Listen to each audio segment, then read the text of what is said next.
Welcome to the MorningStar Podcast, a space for real conversations and shared experiences. Together, we'll explore the ideas and stories that inspire, guide, and connect us all. Let's get started. The MorningStar Podcast discusses topics related to recovery, addiction, and mental health, which may be sensitive for some listeners. We are not medical professionals, and this podcast is not a substitute for professional advice or treatment. Listener discretion is advised.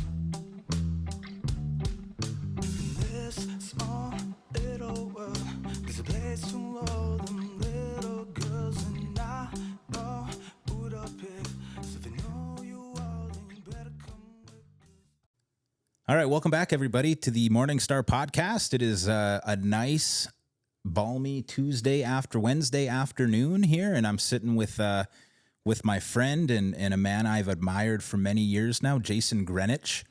Let me tell you a little bit about Jason here. I met Jason.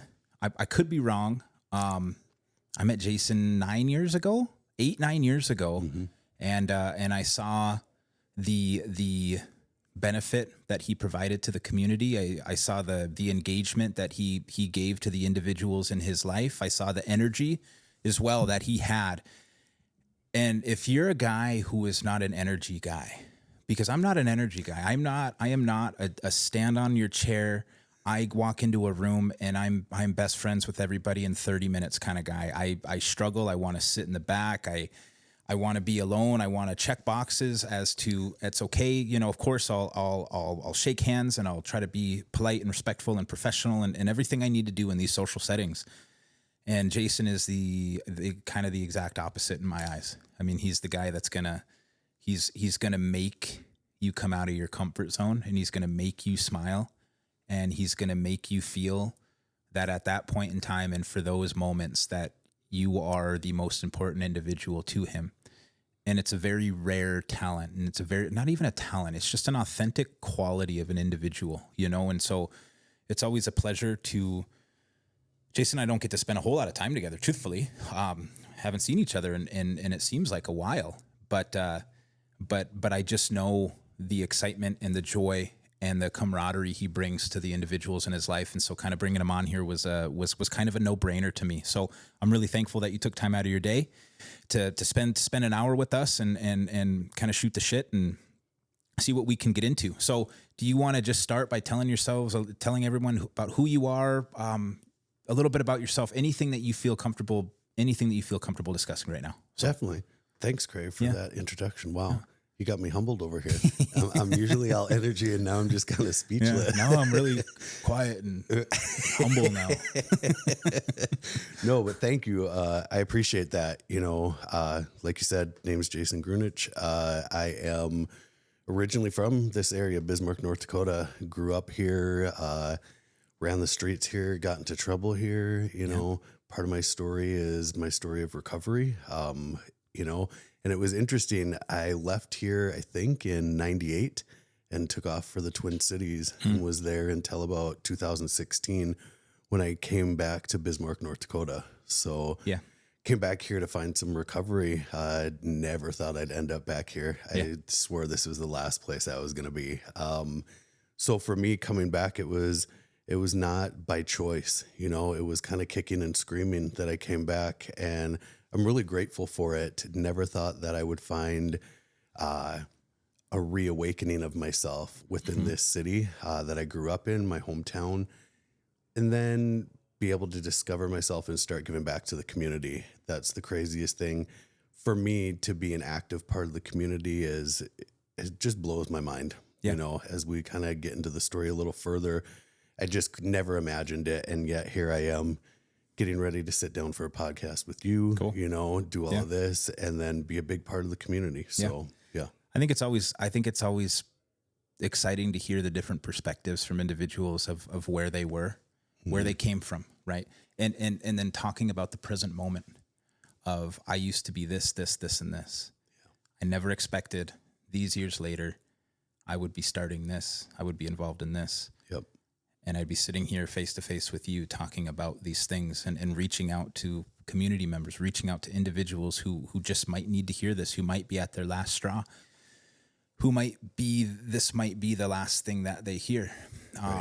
before making a decision on whether to go or to continue, whether to stay or to leave, whether to drink or to go to a meeting, whether to any of that stuff, right? Maybe I needed to hear that because now I need to call my mom and I need to express my gratitude to her, you know? Yeah. And it's always really cool. It's really cool to hear that stuff. When you say that you came back to Bismarck and now you're involved in the things you're involved in now, do you feel that there is a calling? Do you feel a responsibility? Because I know a number of what you've done in the past. I know your involvement with the recovery community. I know your involvement with individuals and the engagement that you provide to them. But do you feel a calling or responsibility to continue to do that and also to kind of elevate, to find new ways in which to do it? 100%. Yeah. It blows my mind to even talk about it and to be thinking like this in my life. It's almost, there was this point over the last few years that something changed in my life and I began to be called to servant leadership and to work with my entire community about helping and pulling those back up. You know, I was lost in the darkness once before with my substance use and alcoholism. And I remember distinctly the people throughout my life who kept reaching the hand out to kind of pull me out of that darkness, to shine a path for me to go down. And I would always deny it and I'd fall back into my addictions and alcoholism.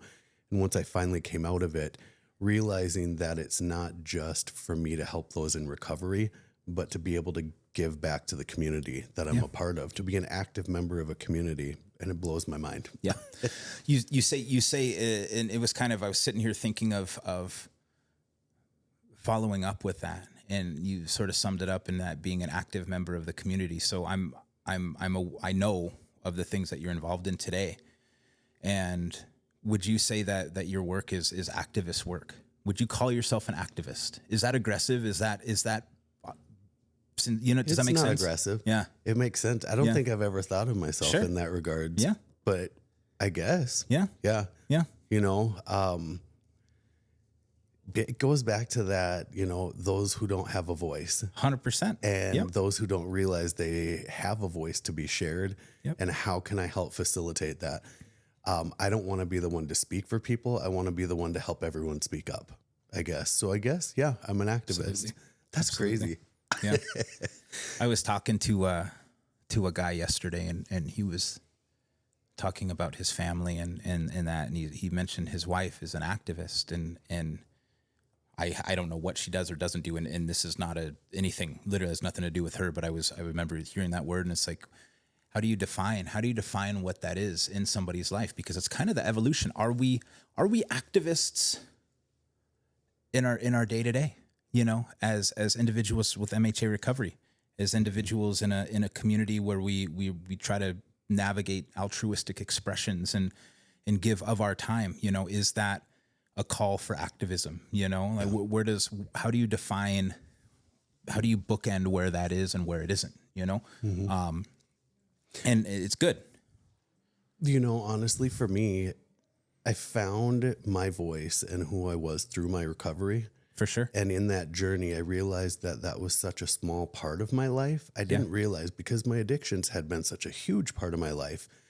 But as I gained recovery, yes, it's a big part of who I am, but it gave me access to a world and a life I never understood was out there. Absolutely. And when that door opened, I couldn't just hide in the recovery community anymore. I had to be a part of the larger community of humanity. You know? I agree. And I appreciate the way you said hide in there. And it's no indictment on individuals who dedicate their life to that. I also believe that at some point giving back, I don't want to echo chamber. I don't want to limit myself to who is deserving of help and who isn't, and for why and for what creed and what nationality. You know, we have these expressions of nobody is left behind, that everybody is given an opportunity. And if you feel that at that point in time, the opportunity is for help is always there for individuals who are seeking recovery. But then what about the individuals who have sought it and they're still identifying things that they need help with? Yeah. Where do we go, and how do we handle those situations of, you know, sorry, that's not my That's not my field. That's not my specialty. I don't know what to tell you. I don't know how to help you. Let's figure it out. You know? So I completely agree. Do you want to talk a little bit about, so I know, and I want you to talk about it. But I know you started a nonprofit. Yeah. I know very little about it other than the basis of it. Do you want to give it to us? Yeah, let's Cool. do it. Yeah. I'm actually honored to be able to sit here with you today Cool. on Morningstar. This is going to be the first time I actually kind of talk in depth Heck yeah. about my personal story Yeah. and share it with the community a little more and talk about Absolutely. how everything intertwines, you know. It's amazing how it all is interconnected. So we touched a little bit on my recovery and during my substance use and struggles with addiction and alcoholism, I actually contracted HIV in Minneapolis, and that was in 2006. Until recently, I haven't publicly talked about this at all. I did just up at the Capitol during the legislative session for the first time. And a lot of it has to do with stigma, you know, and how it interacts in the communities and the fear that comes up from it. And I think that goes hand in hand with recovery, with substance use. You know, people are scared to talk about that they have an addiction or alcoholism, and all of these things tend to tie together. So in 2006, I ended up becoming positive for HIV, and I was in the midst of my addiction, and it just sent me spiraling, just horrible, into meth addiction, even worse, alcoholism. And eventually I was able to kind of get plugged in with community help out there in the Twin Cities and slowly started getting my health back in order, and life started improving. I still struggled with my substance use disorders and all of that, but ended up becoming stabilized with my HIV, and I moved back to Bismarck and found recovery. Sure. At that point, I was not talking about my HIV status at all. Right. That was something that was very private to me. The the community and the stigma around North Dakota is pretty prevalent. Sure. Not very open to having conversations about this. Right. And so I kind of pulled back from my HIV activism that I had been involved with in Minneapolis and kind of pulled back into the closet with all of that. After a few years, I think it was 2017, roughly, that I ended up getting plugged into an HIV advisory group for the state health department. And that was under Burgum? That was, yes. That would be his administration, right? Yep. Okay. Yep. So it was with the North Dakota State Health Department, and I was able to actually meet quite a few people who'd been doing this work for years. Marilyn Yellowbird, she's a public health nursing director out of MHA. Yeah. Jolene Keplin out of Turtle Mountain, as well as a few others who were really active and had been doing this work in the state for years, you know, advocating for those living with HIV. And I got involved, and I started getting more and more involved. Started sharing my story with nursing students down at University of Mary, and really started this push for, the state had never had an HIV nonprofit. Everything had been ran by the government. And so it wasn't always accessible, you know, and they didn't always hear exactly what people on the ground were needing. So I kept trying to get everyone else to do this, you know, tendency to push this off. Can I find someone to get into this work? Because I'm really busy with life and I just don't have this. And finally, what happened is they disbanded the group that had been around since the 90s. I fought against the state health department, was able to redevelop. When you say disbanded, was it just kind of a rug pull? It was during COVID. Really? And Okay. Yeah. COVID hit in 2020 and they disbanded the group that had been around since the late 90s. Wow. And was pretty much the only voice for people living with HIV in the state because there was no nonprofit. So it caused a lot of friction, but the health department was willing to listen after I kind of said, you know, federal lawsuit, different things like this. Sure. And Yeah, good for you. sat down with them.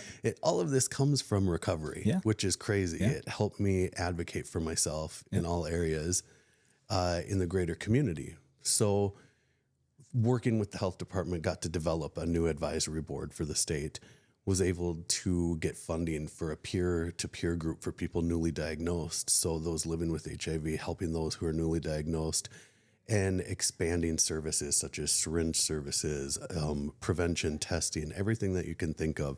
Cool. This all spitballed until eventually I got the idea in 2023 that maybe, further down the road, we could start an HIV nonprofit and try and start helping folks. Around that time, a few months after it all came to me that I was probably going to have to take the lead on this and build a network of people trying to work on this. I ended up suffering a loss in my life. My partner, who also had struggled with substances, ended up passing down in Phoenix, Arizona. He had been in recovery for a little while and walked away from his sober house down there. Sure. And ended up ODing while he was down there. Yep. And he had kind of been my biggest push for the recovery that I was living and to try and help those living with HIV. And so at that point is when everything changed. And I was like, all right, we're just going to do this. I think I may have been running from grief almost. Sure. And ran into trying to help others. And that's when I ended up launching Shine Bright and Live, Shine Bright and Live. Shine Bright and Live. Yep.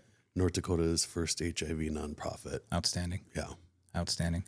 So when was the ground kind of broken on that? January of this year, 2024. Okay. So can you kind of get into a little bit about what your initiatives are with it? Can you get into a little bit about how you yes. what's there, what is it? First off, this year's 2025. I need to jump on that. It is January of 25 is when we rolled this out. 2024, we really started doing the work on it. Sure. So at this point, life is crazy.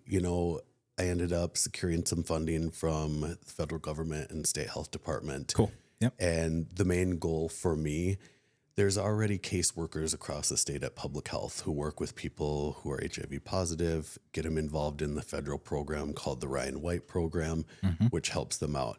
My big thing is that half of the people living in the state who are HIV positive are not in case management. They're out there on their own, and nobody is seeking them to find out why they aren't in services and to try and bring them back into service.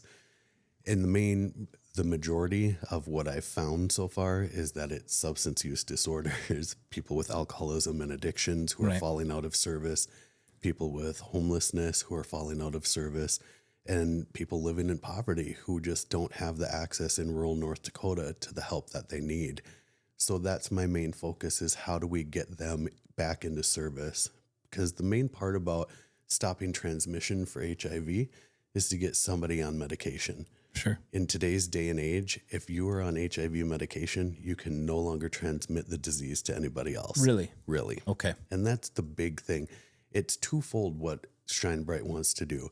It wants to get people into service, to get them on medication, and it wants to educate the public because North Dakota is way behind on education. That was going to be kind of a question of mine is, do you think that the stigma, I think that's a fair word, the stigma of HIV is still pretty prevalent in North Dakota? It is. Yeah. We don't know what we don't know. Sure, of course. You can't blame anybody for it. But what I can do is I can be a voice to start sharing.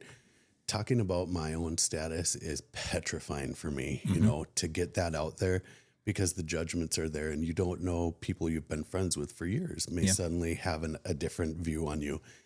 But how can I be an advocate or an activist for HIV in the state when I'm not even willing to put myself out there? Sure. So the big thing for me is that it's lack of education. Yeah. And that's primarily it. Right now I'm focusing on building what's called a speakers bureau of people living with HIV or those working in the field who will go out to medical students in the state and start teaching our next generation of nurses and doctors how to treat people with HIV and how to defeat the stigma that's out there, even within our medical community. Yeah. Yeah. That's awesome. With, when to kind of backtrack and just make sure that we're covering bases and just giving everyone an opportunity, as you were going through starting your 501c3 status and going through, did you create a board as well? I have. Yeah. Outstanding. Okay. Yep. And then is it, how many do you have staff? It's myself and an admin. Yep. Outstanding. Yeah. Okay. In terms of, you said you had secured federal funding and health department funding. Yeah. Yeah. How is the state? I mean, have they been approached about this? Have you outreached to them and let them know I'm here now? And have they been receptive to this idea? They have. They've been very supportive. Yeah. Right now, federally, with funding for all across the board, things are kind of up in the air. Sure. Well, yes. I mean, you're 3 months in. Yeah. That's okay. Yeah. Hell yeah. 3 months in, we are looking at possibly funding being cut out from under us, but that doesn't mean the work doesn't keep going. Sure. So the way as things transitioned over this last kind of election period, and, administrations change all the time. I'm not here to take a political stance on anything. I'm from North Dakota. We vote all over the place. Yeah, that's true. Right. For me, it's that right now there's big cuts to federal funding, and it possibly may hit my nonprofit. So what do I do? How can I pivot so that I can continue with the work without worrying about funding? And education is a big part of that. I don't need to be paid to go tell a story. Sure. I don't need to be paid to share information. So if it takes a slower roll to get things going, because eventually what I'd like is an HIV clinic for a one-stop shop with housing for those who are falling out of service, a low to no cost housing unit. So based in Bismarck and in Fargo, the two main areas. That'd be incredible. Yep. Yeah.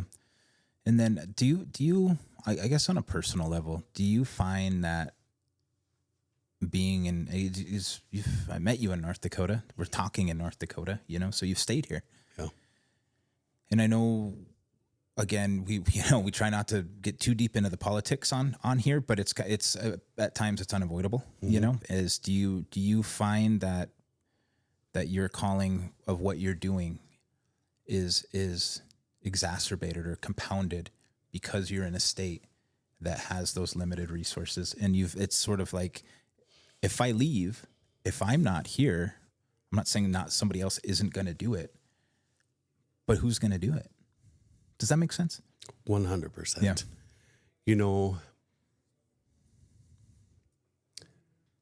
Wow.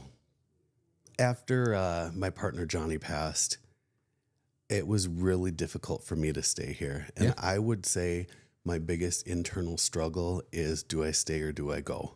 For sure. And I sit and I balance everything in both of those categories, and I never can come up with an answer. I know what you mean. Yeah. It is, do I believe my life would be easier, quote unquote, so to say, if I lived elsewhere, maybe in a bigger metropolitan area? Possibly. Yeah. Yeah. But can I live with the fact that I'm from North Dakota, and right now I'm one of the few doing the work here? And if I leave, is someone going to pick it up? I don't know. Do I sometimes, when I get annoyed that I had to find recovery in North Dakota of all places, and I've planted roots here, it's a struggle between my community that I love, because I truly love Bismarck, Mandan, and surrounding areas. I truly love North Dakota. Do I like it all the time? No. Right. But I have this passion because I'm from here, So do I leave and sacrifice the work and the investment that I've made here to be happier, possibly personally? I don't know. Sure. It's such a struggle. Yep. I get it.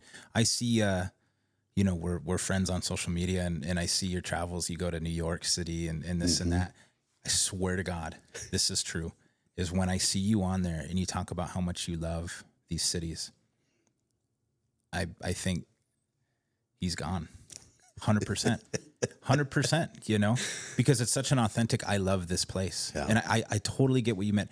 So, I mean, we're MHA members here. We stick up for our people. We do everything we can to, within the scope of our work here. Right. And maybe being in this work is a calling, maybe sticking out as a calling. And at the same time, I completely understand what you mean about being in the state of North Dakota. I was just down in Florida a few weeks ago, and I was speaking at this thing, and I said, "Yeah, it's winter in North Dakota, and it's here." And like, you just see all the mouths drop, North Dakota. Ooh, you know what I mean? And there's always that thing of the hell am I doing returning back there?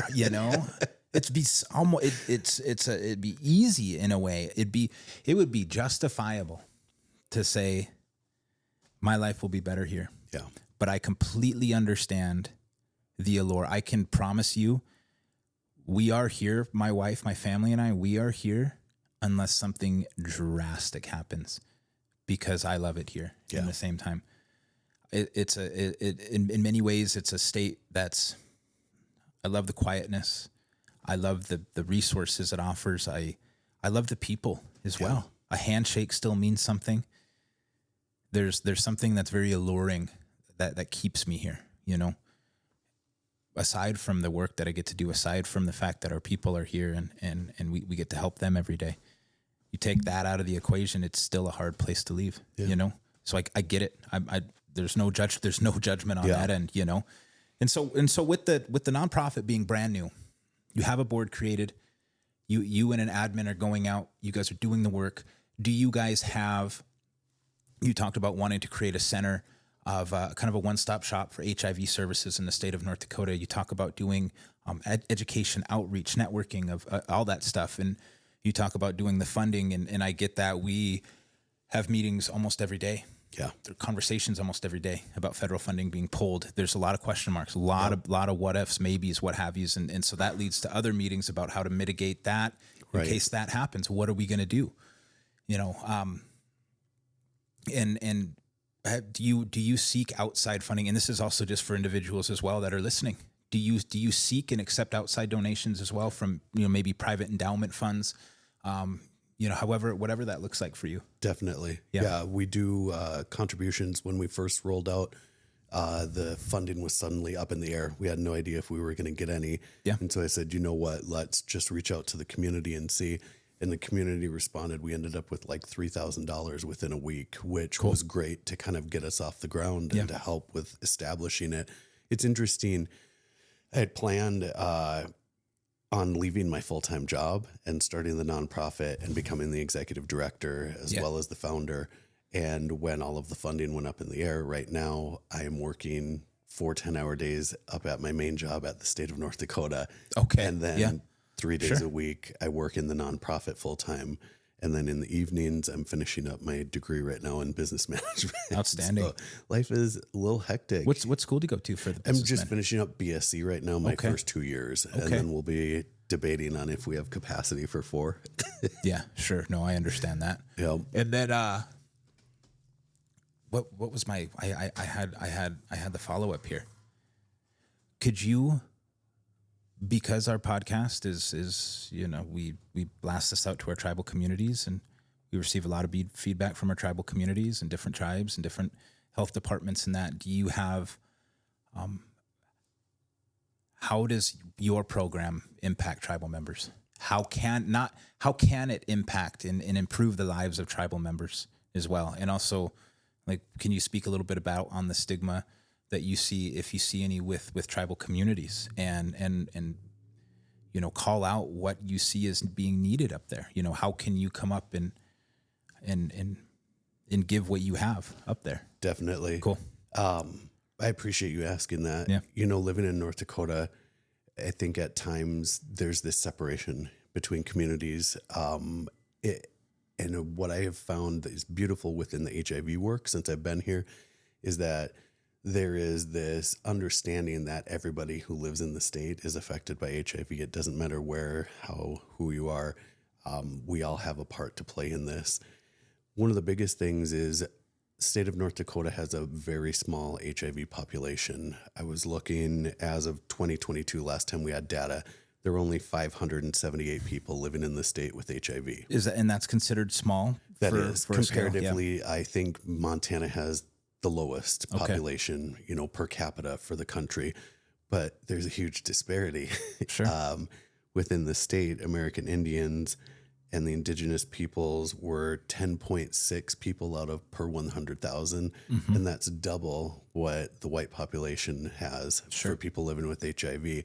So knowing that indigenous populations are smaller than the white population within the state, yet they have a higher rate, that's some disparities that we really need to address. Sure. And I can see that's why when I got here and got active in, you know, 2017, 2018, there was a representative from every one of the tribal nations on these boards and advisory boards, because they understand that there is a stigma within Indigenous populations where it's not talked about. Historically, HIV isn't talked about or spoken about, and there's rising rates of IV use, which is a huge transmitter of HIV, and Indigenous peoples have the lowest rate of medical adherence, so taking their medication so they become untransmittable. Sure. Now, why? Well, we all know why. It's lack of access to services, Right. lack of transportation, lack of services available. IHS is overwhelmed a lot of the times, and there's stigma within communities. If they see you going to certain areas for help with HIV medication, people may just avoid it altogether. Sure. So it's a conversation. My biggest goal within the first 2 years is to get reconnected with all of the tribal liaisons that are within the state to be able to work with IHS. Cool. That's something the health department has tried, and it's somewhat successful for the state, but I know that an on the ground work is more important. Yeah. Yeah. Yeah. And so even through a percentage, you said there's roughly 500. I'm trying to think of the percentages as well of trying to even give that to MHA members. I think roughly we have 18,000 members enrolled in MHA. So that would be, I can't think of the math off the top of my head, but do you think that the tribal communities why do you think, why do you think that tribal communities are impacted more? Why do you think, do you think that it's going to be tougher, or how do you want to navigate reaching out to these tribal communities? Do you ever think of like outcomes and goals and what this is going to look like? At the end of Q1, I want to get up and going. I want to get my admin hired. I want to get my doors open, my lights on. At the end of Q2, I'd like to have the, Yep. And then at what point are the tribal communities, thrown into your initiatives here? Q4 and Q5. Cool. Yeah. Fair enough. Already got it in the business plan. See you right here. I'm just heading into Q2. Yep. And I'm hoping by the end of this year to be able to have some more open conversations and utilizing the connections I've already made throughout the last few years. Tila Baker and I were able to share a stage at a state health department event, and ended up finding out Marilyn is Tila's mom, and that blew my mind. Yeah. She's a powerhouse. Right. Tila's a powerhouse. Yeah. And Tila kind of motivated me to help tell my story even more fully. Cool.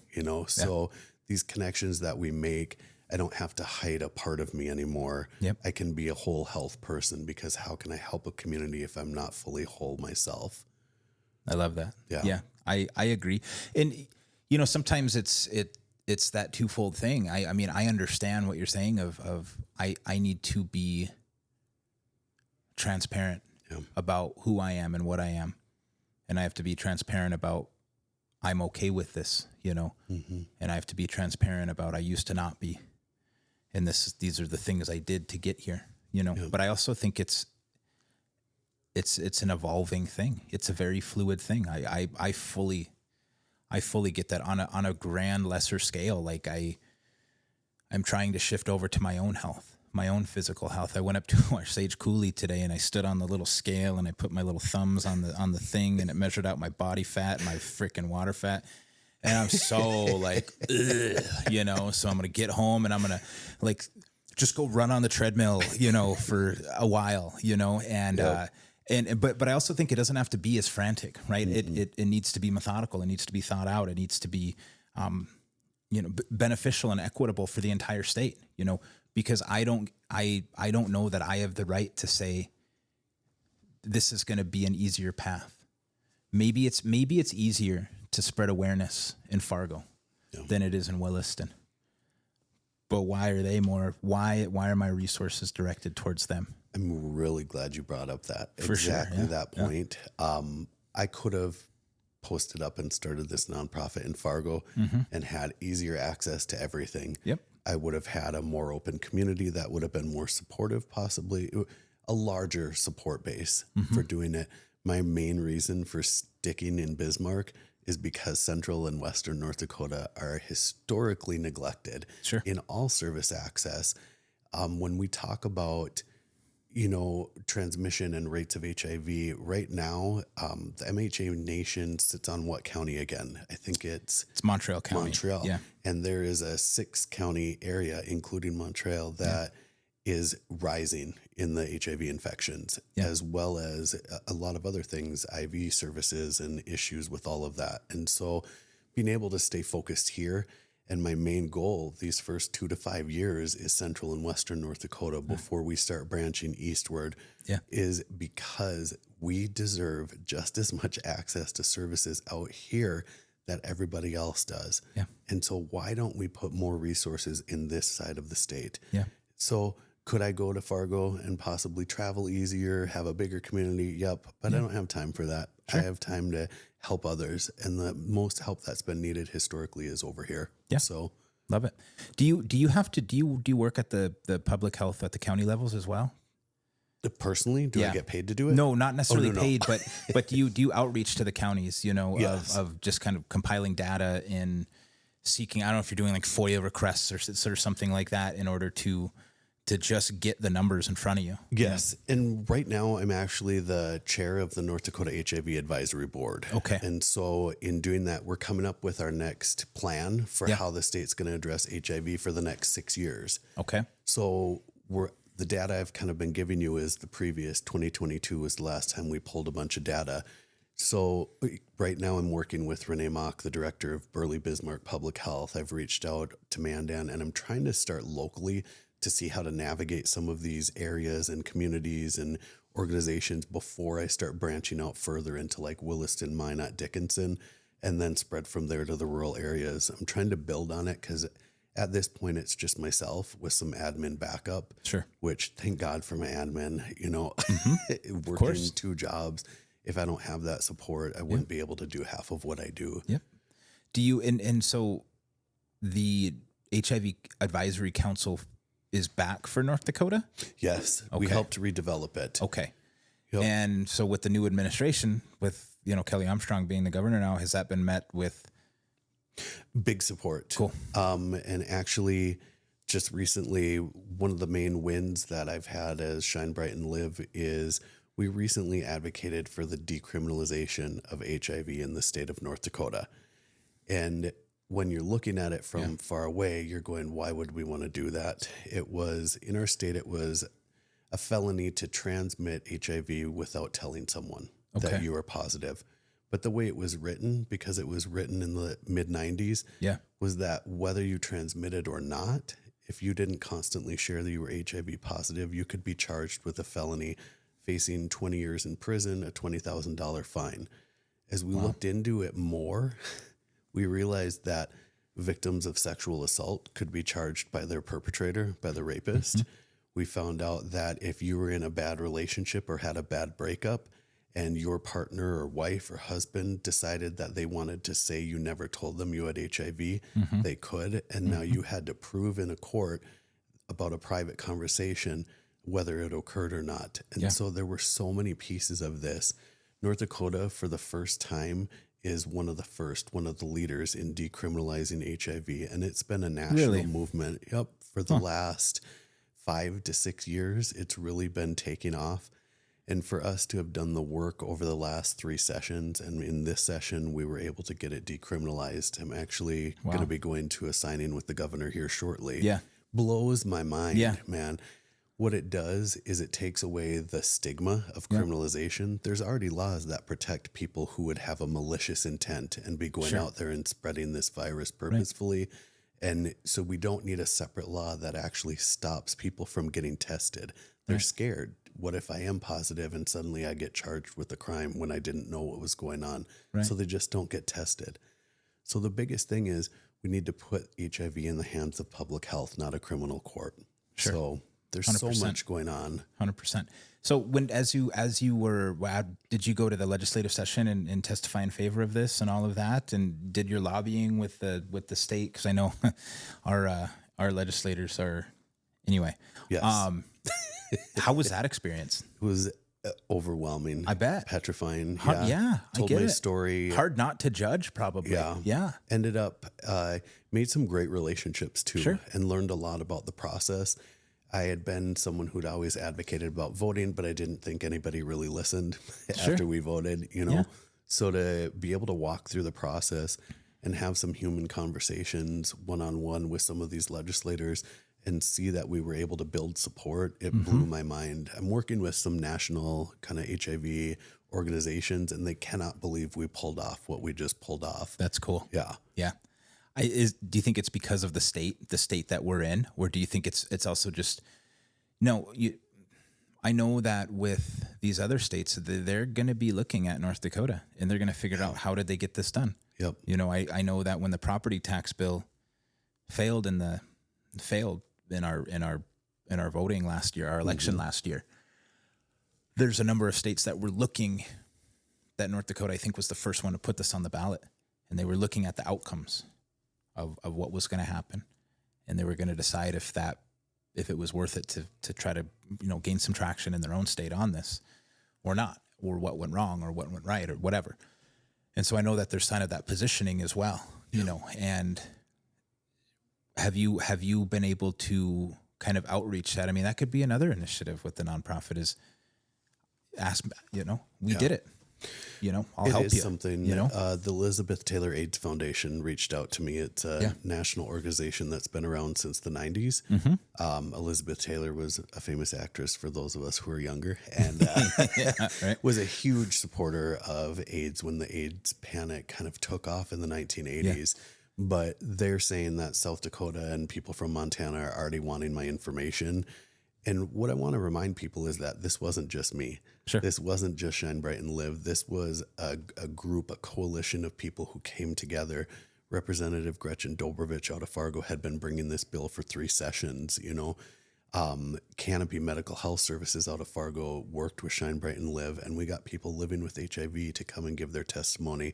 We had the director of the North Dakota Health Department's Sexually Transmitted Infection Division testify in favor of this. We were able to get people who hadn't spoken up before come and speak up because some of us were willing to finally take that step. That's outstanding. Yeah, absolutely. What do you think, if you could pinpoint or identify a couple, you know, barriers that the state of North Dakota still has in terms of, you know, HIV resources, and also other, you know, barriers within the public health as well? I mean, how about Sanford? I mean, have you worked with the hospitals as well? Is there any work to really do with the hospitals right now? There's a lot. Sure. You know, I think the main thing is we're finally getting more and more voices of people living with HIV to speak up and be a part of the process that goes through in how you address services. And I want to pull this back because everything's connected. As a person in recovery, moving back here in 2016 and watching our governor set up a whole system with his wife about how recovery is approached and how you defeat that stigma in recovery, right? How you set up peer-to-peer programs, peer navigators, all of that for meeting people who are struggling with recovery by those who are already established in it. All of this can be tied into every area of what we do. Yeah. It all comes down to community, listening to the community and what they actually need right where they're at, not what I feel they need. I can come up with all kinds of hypotheses about what I believe. I can go and get a degree and it's going to tell me all kinds of book knowledge about how we should approach this. Right. But if the people who are dealing with the issues aren't brought into the conversation, we never fully can address or understand what's occurring at that level. Yeah. And I think that can be applied into so many different sectors of life. I mean, truly it's the same idea with recovery. It's the idea of identification. Yep. You know, if I can explain to you, not talk at you, not tell you what a book taught me to tell you, right? Not tell me what it's, you know, that you need to be feeling this way, or it's this or that, right? Yep. If it's just I'm here and I live the life that involves the same things that involve you today, I don't know what is or isn't going to click. Yeah. I know what I did, and I'd like to share it with you. You know, the beauty of this is, just like in recovery, I used to be a patient at treatment centers, right? And now I get to go and share my story at treatment centers. Yeah. Just unbelievable. Yeah. I used to be someone who needed the services provided by the Ryan White HIV program. I needed help with housing. I needed help with medical attention. I needed help with all of that. And now I'm administering grants for that same program to help others. Yeah. It blows my mind. Yeah. Anything is possible in this world. I don't have to stay stuck in the dark. I can flip my life into ways that I never could have imagined. I'm sitting here and my life just blows me away every day. Yeah. What would you say to, so I guess another question in regards to insurance is, I just have no idea. Does Medicaid, does Medicare, do they cover these HIV medications as well? And is it affordable for individuals? So HIV medications are not affordable. Okay. This life-saving HIV medication that stops a person from transmitting the virus can run anywhere from $3,000 to $8,000 a month. Wow. Okay. Without insurance help. The majority of insurance providers only cover a portion of it. Sure. So this Ryan White federal program covers the parts that aren't covered by your insurance. And Ryan White programming is limited by poverty level. So North Dakota has the highest. We go at 500% of the poverty level, something along those lines. Sure. So they try and make it as accessible to everyone that they can. That's outstanding. There comes a time and place where you're doing well in life and suddenly you no longer have access to these services. So you're paying a lot out of pocket to make sure that you're staying alive and that you're not transmitting this disease. The moment you stop your medication is when HIV kicks in and starts replicating in your body again and can lead to AIDS, which a vast population hasn't been involved in since the 1980s, 1990s, right, in seeing what that looks like. Right. So access to these medications is imperative for helping our communities. I agree. Do you think that, and again, with these potential Medicare cuts and Medicaid cuts, I mean, like even with our organization, our tribal members with a large number are on Medicaid, on Medicare. How can we continue to provide the services? I mean, here's the thing: we're still going to do it no matter what. If we have to eat the cost, we'll eat the cost. Like we're going to do it. But do you find a world? Do you see a world where you're out there, on Capitol Hill, navigating that system in order to lower those costs for those prescription drugs? Or how do you even think that that's possible to do, at this point? Yes. Yeah. At the end of the month, I was supposed to be heading out to DC. Yeah. For a national HIV lobbying week. Yeah. Because of all the funding cuts that are possible, I ended up having to drop out of that. I have surgery and some stuff coming up that I felt was more important to focus on what I can do here.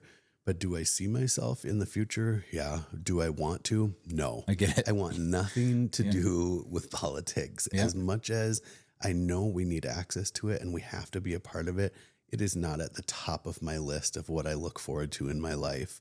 If I could go a day, I would much rather be out in a field helping someone who has been drinking all day, who needs access to medication, and trying to find them housing than be in a suit and a tie up on Capitol Hill lobbying. I think it's ridiculous, but I know it's a part of the game. Sometimes the individuals, and this is my opinion, the individuals who seek to benefit the least are the ones who need to thrust themselves in it the most. Jason, I think you will find a way. You stay in Bismarck, you move to New York, you move to LA or Hawaii or something, like you're still going to bring Jason with you. And that Jason is a successful individual. He's a charismatic individual. He's a joyful individual. He's all the things. He's energetic. All of that stuff stays, right? All of that stuff stays with you no matter what. You're not financially motivated. There's nothing within it that would say I am going to gain, right? And so that's why I always feel that those individuals, the ones who have the least to gain, are the ones who should thrust themselves in it the most, because there's no personal event, there's no personal initiative, there's no vendetta against something.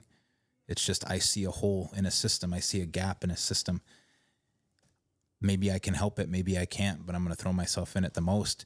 I also think that the work you're doing is very crucial, because truthfully, I did not know until just now that HIV could be stopped through stop transmission through medication. I know that advancements have been made. I 100% know that, but I did not know to that extent.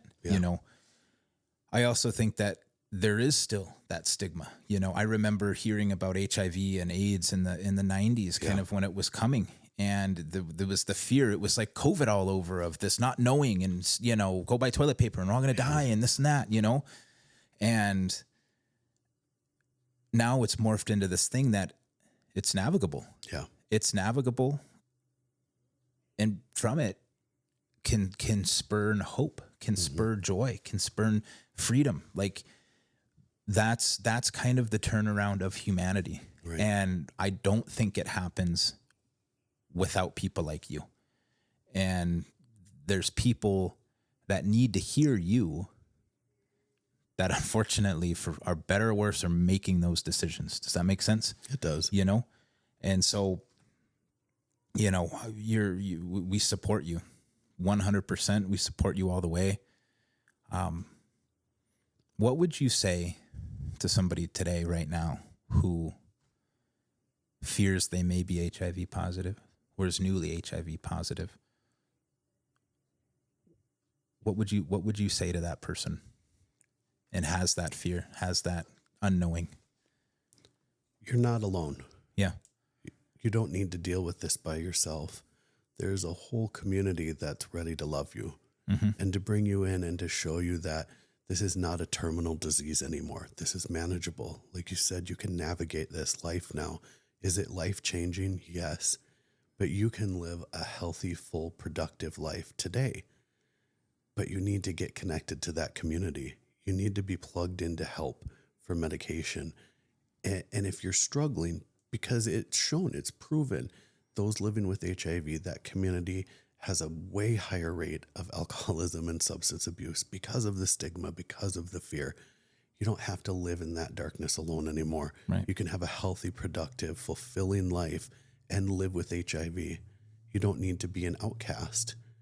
It's not the way it used to be. And sometimes our minds can stop us from getting that help. They really can. The fear can petrify us and keep us stuck and stagnant. So walk through that fear. Reach out to me. Go to shinebrightandlive.org and send me a message. Before I ever got involved in this nonprofit, I used to go to the infectious disease clinics across the state, and I'd give them my phone number. And I said, if someone has no one to talk to and they come up positive, give them my number. We do this as a community. We don't do this alone. It takes just one person reaching out to another person. Yeah. Do you feel that, and just truly, and I don't mean to ask this in a bad way or anything, but do you feel that you're having HIV, do you view it today as a strength? Because I get it. It's like, it's HIV, you know what I mean? But it feels to me like you've turned that into a strength in your life. Does that make sense? It does. That you've turned it into something that you've overcome, that you've recovered from. And Lord knows we have enough people out there that are seeking recovery from one thing or another. How do I turn my alcoholism into a strength? How do I turn my fentanyl usage into a strength? Yep. But you can. You can. You 100% can. If it defines you, that's okay.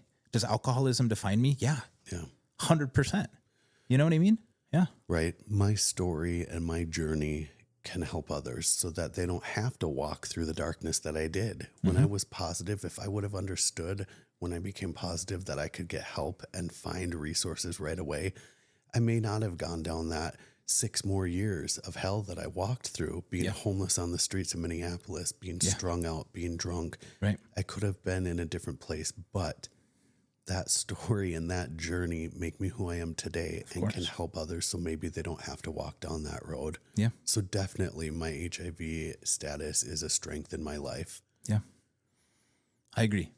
I emphatically agree. I'm really excited to see where it goes. We have individuals that come into our services that we refer out for services that we just know all the time.